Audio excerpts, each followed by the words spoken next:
Chers amis, bonjour. Nous sommes le samedi 24 février 2024. Il est 9h30. Quelques news de l'Arménie, de l'Artsakh et de la diaspora arménienne. Tout d'abord, hier soir, la table ronde d'Arménia consacrée à deux Misak Manouchian à l'Artsakh, la résistance arménienne parallèle entre le nazisme de la Seconde Guerre mondiale et le régime azéri qui est proche de ce nazisme qui est sectaire. Un débat très très très chaleureux avec une quarantaine de personnes autour d'une table, en fait, ce qui est beaucoup pour une table ronde. Donc voyez l'ambiance, voyez la chaleur, voyez le débat. Voilà, en présence aussi donc de nombreuses personnalités, donc le pasteur Koujikian qui est toujours qui répond toujours présent, voilà, Hagop Koujikian, l'adjoint au maire de Valence, notre ami Georges Rasclan qui est intervenu pour expliquer il était au Panthéon hein, lors justement de l'entrée au Panthéon de Missak Manouchian. Il était avec le maire de Valence, Nicolas d'Aragon. Il a témoigné, puis il a aussi fait quand même pas mal de parallèles avec cette résistance entre aujourd'hui donc Missak Manouchian et l'Artsakh, tout simplement.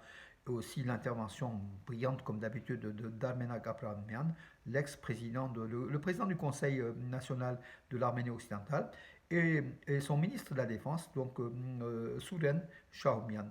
Et puis d'autres intervenants hein, qui étaient nombreux hier, donc voilà, dans un débat très, très, encore une fois, très dense, voilà, qui s'est terminé vers les 11 heures du soir. Voilà, ça avait commencé à 20h30, un beau débat. Je referme la parenthèse, donc, parce qu'en fait, je suis là pour vous donner des. Là, je parle de mon association Arménia. Vous allez me dire tout le temps, il parle de Valence pour les Valences, parce qu'il se passe beaucoup de choses aussi. Hein, donc voilà. Euh, et donc tout à l'heure, à 11 heures, on ira à Romans pour le 80e anniversaire de la cérémonie, en fait, pour Misak Manouchian à Romans. Donc voilà, donc réalisé par la ville de Romans. Et puis les intervenants, on verra aussi. Je ferai une vidéo, vous verrez aussi justement cette commémoration à Romans, donc qui est à une vingtaine de kilomètres de Valence, qui est une petite ville de 30 000 habitants, où il y a une communauté arménienne. Il y a l'Amicale des Arméniens de Romans qui existe, la seule association de Romans. Voilà, je vous ferai part, vous verrez, il faut connaître aussi nos communautés arméniennes. Quand elles sont actives, il faut en parler. Alors, déclaration hier et avant-hier, Sébastien Lecornu, donc le ministre français des Armées, était en Arménie, comme vous le savez. Alors, dans une déclaration, en compagnie de son homologue arménien Soulen Papikian, le ministre français des Armées a déclaré, entre autres, fourniture d'armes à l'Arménie, coopération, formation de militaires. Alors, c'est quand même important. Si nécessaire, il a affirmé, la France est également prête à fournir des missiles de différentes portées à l'Arménie, de courte, de moyenne et de longue portée. C'est-à-dire que, comment dirais-je, la porte est ouverte pour l'Arménie, pour s'approvisionner en armes auprès de la France. Bien sûr, l'Arménie payera, va payer. Heureusement que l'économie de l'Arménie a dégagé quand même de la marge. L'Arménie a quand même des moyens de payer, sans doute moins que l'Azerbaïdjan, hein, qui a acheté donc, pour 17 milliards de dollars des F-17 pakistanais, enfin qui a signé un contrat, on verra. Mais en tout cas, l'Arménie s'arme auprès de la France et c'est très très bien que la France soutienne aussi l'Arménie dans sa défense. Et puis là, on parle donc de missiles. C'est une très très bonne défense avec ces missiles. Voilà. L'Arménie n'a pas donné de réponse pour l'instant, donc on a eu besoin des radars qui ont été livrés, des missiles, quelques missiles donc de courte portée pour la défense, et puis divers éléments hein, de vision nocturne, de divers éléments de radars aussi, donc de courte portée et puis de longue portée. Les trois radars étaient pour 250 km, voilà. Euh, on verra, voilà, tout simplement. En tout cas, voilà, et en plus, il s'est rendu aussi au mémorial du génocide à Yerevan, donc le ministre des Armées, donc le ministre français des Armées, est accompagné de nombreux députés, de la délégation de députés, qui ont été reçus d'ailleurs au Parlement arménien, ces députés de France, dont Didier Parakian, que je salue, hein, on le connaît très bien, je le connais très bien en tout cas, pour avoir travaillé chez lui durant 10 ans à Marseille. Voilà, voilà. Et puis, mes amis, la Russie, donc Nicole Pachinian, dans une intervention, a dit qu'il gelait la participation de l'Arménie à l'OTC, l'Organisation de traité de sécurité collective, lors d'une interview à France 24.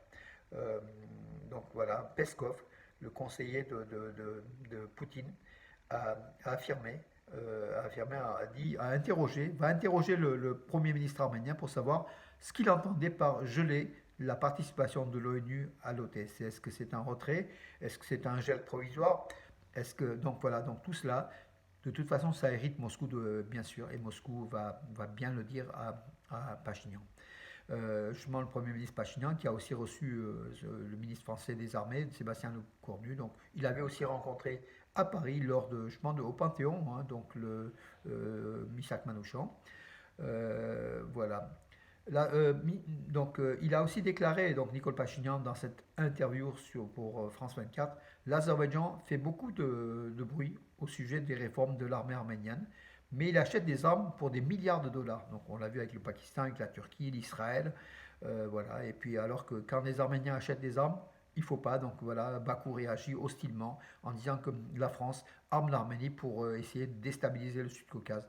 C'est l'Azerbaïdjan qui a déstabilisé le Sud-Caucase et qui déstabilisera le Sud-Caucase avec l'armement acheté auprès d'Israël, auprès justement de Pakistan, de la Turquie et puis d'autres pays, puisque comment dirais-je, les devises pétroliers, donc l'argent retiré du pétrole, finance largement ces achats d'armement, en plus des détournements, hein, parce que l'Azerbaïdjan, c'est le champion du détournement de fonds. Hein, la famille Aliyev, il faut voir ce qu'elle possède tout simplement. C'est au peuple azéri d'agir, hein. C'est pas à nous d'agir à leur place.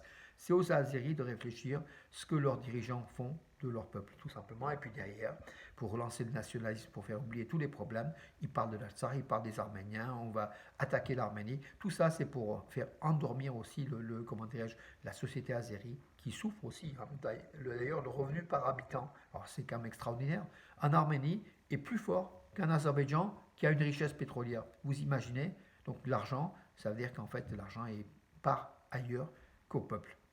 Euh, bon, aux Azéris de réfléchir à cela, de leurs dirigeants, de ce qu'ils veulent, et puis s'ils veulent réellement le développement de la société ou pas.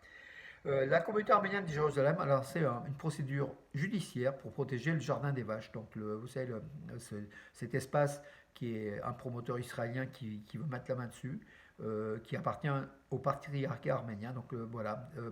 Maintenant, le dossier est donc dans le domaine juridique. C'est Tatoyan, donc la fondation Tatoyan, Arman Tatoyan, l'ex-responsable des droits humains en Arménie, qui l'affirme avec des éléments. Voilà, donc une bonne chose aussi, hein, d'attaquer juridiquement l'homme d'affaires, justement, pour que ce jardin des vaches revienne propriété du patriarcat arménien de Jérusalem. Alors, est-ce que j'en ai terminé? Je vais juste vous demander peut-être une seconde pour voir s'il y a d'autres infos qui sont tombées parce que tout simplement, on ne voit pas tout, comme je dis souvent.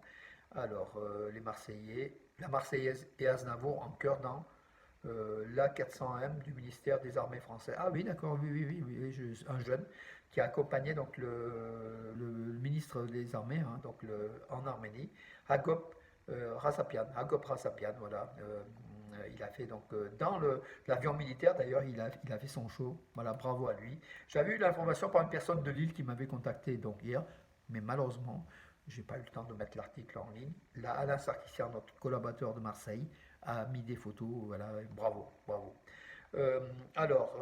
Sur Armé News, hein, le bilan de la visite de Sébastien Cornu à Yerevan, donc il y a aussi un reportage donc sur Armé News, vous pouvez lire, hein, donc voilà. Ceci dit, tout ce que j'ai dit tout à l'heure, donc en tout début pour Arménia, l'association culturelle Arménia, le débat hier, donc entre Manouchian et puis la résistance arménienne en Artsakh, il y a des vidéos, deux vidéos importantes que vous pouvez aussi voir, puis les images, et puis suivre éventuellement. Voilà mes amis, écoutez, j'en ai terminé. Donc comment, oui, ça c'est l'Union européenne, donc comment sont répartis donc l'argent de l'UE dépensé pour le tourisme pour les pays de la communauté européenne. Voilà, donc c'est aussi un dossier important. Voilà mes amis pour aujourd'hui. Je vous dis un bon samedi. Puis tout à l'heure, pour ceux qui me suivront, donc une vidéo de roman, commémoration 80e anniversaire de l'exécution du groupe Manouchian au Mont Valérien, le 21 février 1944. On verra Roman, ce que fait Roman. Il y aura aussi du monde, hein, comme à Valence. On a eu entre 200 et 300 personnes à Valence. À Roman, il y aura du monde. Cette mémoire est importante. C'est très important. Manouchian, c'est pas hier, c'est aujourd'hui. Voilà. Et on l'a vu, l'actualité de la panthéonisation, le mouvement qui a généré avec ce très beau discours du président Macron, il faut le dire, qu'on l'aime ou qu'on l'aime pas. C'est un discours extraordinaire que je vous recommande, que notre ami Georges Raskin nous a rappelé donc hier, qu'il faut aller sur le site de l'Élysée. Sur le site de l'Élysée, vous allez sur Internet et vous entendez le discours de Emmanuel Macron qui est ému, qui s'est arrêté plusieurs fois d'émotion. Voilà mes amis, à demain, bonne journée en tout cas.